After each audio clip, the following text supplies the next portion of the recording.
আলহামদুলিল্লাহ যে রাষ্ট্রের অ্যাটর্নি জেনারেল হিসেবে আমাকে নিয়োগ প্রদান করা হয়েছে।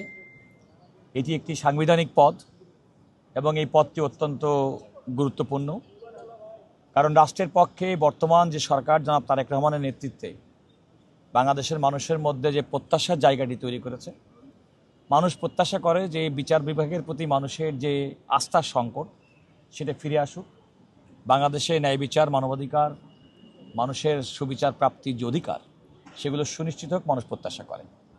এই প্রত্যাশা জায়গার পূরণের জন্যে আমার যে আজকে যে দায়িত্ব দেওয়া হয়েছে, এই দায়িত্বটা আমি অত্যন্ত গুরু দায়িত্ব মনে করি এবং আমি একজন আইনজীবী হিসেবে সবসময় আইনের শাসন, মানবাধিকারের কথা বলেছি। আমি সবসময় নানা অনিয়ম অন্যায়ের বিরুদ্ধে সোচ্চার থেকেছি। একজন রাজনৈতিক কর্মী হিসেবে বিগত ফ্যাসিবাদ আমলে আমি সবসময় আন্দোলনে, যৌক্তিক আন্দোলনে সবসময় নিজেকে সমর্পণ করেছি। সুতরাং বাংলাদেশের আগামী দিনের রাষ্ট্র পরিচালনার ক্ষেত্রে যে সমস্ত অভিজ্ঞতা আমরা অতীতে পেয়েছি, তেমন যেন অভিজ্ঞতা আমাদের আর না হয়, সেক্ষেত্রে আমার একটা প্রচেষ্টা থাকবে।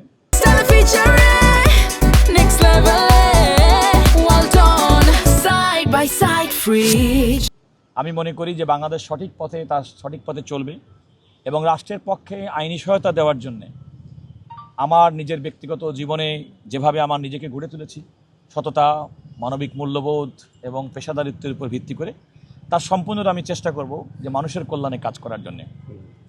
এর একটি বিষয়ে আপনাদেরকে বলে রাখি যে বাংলাদেশের মানুষের বিচার ব্যবস্থার প্রতি একটা নেতিবাচক ধারণা আছে।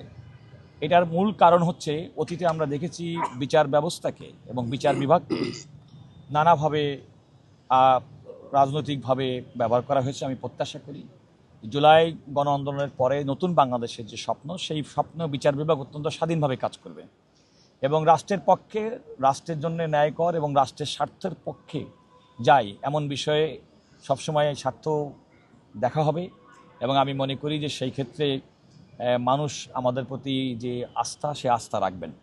বাংলাদেশের বিচারাঙ্গনের অনেকগুলো সমস্যা এবং সেগুলো সবগুলো হয়তো আমাদের ক্ষমতার মধ্যে নেই, তবে রাষ্ট্র, আমাদের বিচারাঙ্গনের অভিভাবক মাননীয় প্রধান বিচারপতি সহ বিচারপতিগণ, আইনজীবী, রাষ্ট্রের পক্ষে অ্যাটর্নি জেনারেল অফিস কিংবা সরকারি আইন কর্মকর্তা এবং প্রাইভেট যে সমস্ত লয়ার আছে, পাশাপাশি বিচারপ্রার্থী মানুষ, তাদের সবার সম্মিলিত প্রচেষ্টার মাধ্যমে আগামীর স্বপ্নের যে বাংলাদেশ আমরা দেখি, সেটা বিনির্মাণে আমরা সবাই ঐক্যবদ্ধভাবে কাজ করতে পারবো বলে মনে করি।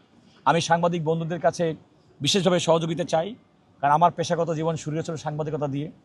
আমি ল পড়ার পাশাপাশি আমি সাংবাদিকতা করেছি।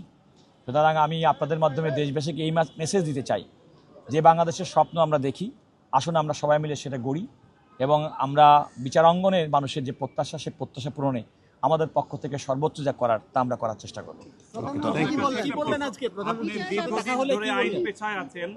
এখন সরকারের প্রধান আইন কর্মকর্তা, আপনি ঠিক অন্যদিকে আপনার অবস্থান হবে, সেই হিসেবে আপনি মনে করছেন আপনি এই দায়িত্বটা কতটা সফলভাবে পালন করতে পারবেন? আপনার প্রথম কথা হচ্ছে যে খেয়াল রাখতে হবে যে অ্যাটর্নি জেনারেল কিন্তু রাষ্ট্রের পক্ষের অ্যাটর্নি জেনারেল এবং রাষ্ট্রের পক্ষে, রাষ্ট্রের স্বার্থের পক্ষে কাজ করাটাই হচ্ছে অন্যতম প্রধান কাজ। একই সঙ্গে সরকারকে নানা বিষয়ে আইনি পরামর্শ দেওয়াটাও রাষ্ট্রের অ্যাটর্নি জেনারেল হিসেবে আমার কাজ এবং আমি মনে করি যে আমার নিজের অবস্থান থেকে রাষ্ট্রের পক্ষে, দেশের মানুষের কল্যাণে, রাষ্ট্রের বাইরে তো মানুষ না, এ মানুষকে নিয়ে রাষ্ট্র, সুতরাং জনগণের কল্যাণের জন্য যা প্রয়োজনীয় অ্যাটর্নি জেনারেল সার্ভিসের মাধ্যমে, আইনি পেরিফেরির মাধ্যমে, সাংবিধানিক প্রক্রিয়ার মাধ্যমে, সাংবিধানিক পেরিফেরির মাধ্যমে যা কিছু করা প্রয়োজন আমি আমার অবস্থান থেকে তা করার চেষ্টা করব। ভেঙে পড়েছে এই কথাটা দীর্ঘদিন আমরা যখন বিএনপি বিরোধী দলে ছিল তখন আমরা শুনেছি। তো এখন এই যে ভেঙে পড়া বিচার ব্যবস্থা, সেটাকে আপনাদের মেরামত করতে বা আবার পুনরুদ্ধার করতে চ্যালেঞ্জগুলো আসলে কি? দেখুন মানে সরকারের পক্ষে সম্ভব না, এটা আমি বলেছি, আগেই বলেছি। দেখেন, আমাদের সম্মিলিত প্রচেষ্টা লাগবে। আমাদের যে কোনো দীর্ঘদিন ফ্যাসিবাদ বিরোধী আন্দোলন এবং ফ্যাসিবাদ যে কায়েম হয়েছে, সেক্ষেত্রে তো আমাদের বিচারাঙ্গনের ভূমিকা যে ছিল না, এই কথা বলার তো কোনো সুযোগ নেই। তো সুতরাং আমাদের এমন একটা বন্দোবস্ত তৈরি করতে হবে যে বন্দোবস্তের মাধ্যমে আমরা বাংলাদেশকে এগিয়ে নিয়ে যাব। কোনো ফ্যাসিবাদ কায়েম হবে না, মানুষের মৌলিক অধিকার, মানবাধিকার, আইনের শাসন সুপ্রতিষ্ঠিত থাকবে, মানুষ ন্যায় বিচার হবে। চ্যালেঞ্জটা হচ্ছে বিচার বিভাগের প্রতি মানুষের যে অনাস্থা কিংবা আস্থার সংকট, সেটা ফিরিয়ে এনে বিচার বিভাগের কাছে মানুষ এই মর্মে আস্থা স্থাপন করতে হবে যে তার ন্যায় বিচার পাওয়ার ক্ষেত্রে সর্বোচ্চ এবং একমাত্র শেষ আশ্রয়স্থলটি হচ্ছে দেশের বিচারাঙ্গন এবং সেই বিচারাঙ্গনের প্রতি মানুষ আস্থা ফিরে পেয়েছে। এটা সুনিশ্চিত করাটাই হবে আগামী দিনের সবচেয়ে বড় চ্যালেঞ্জ।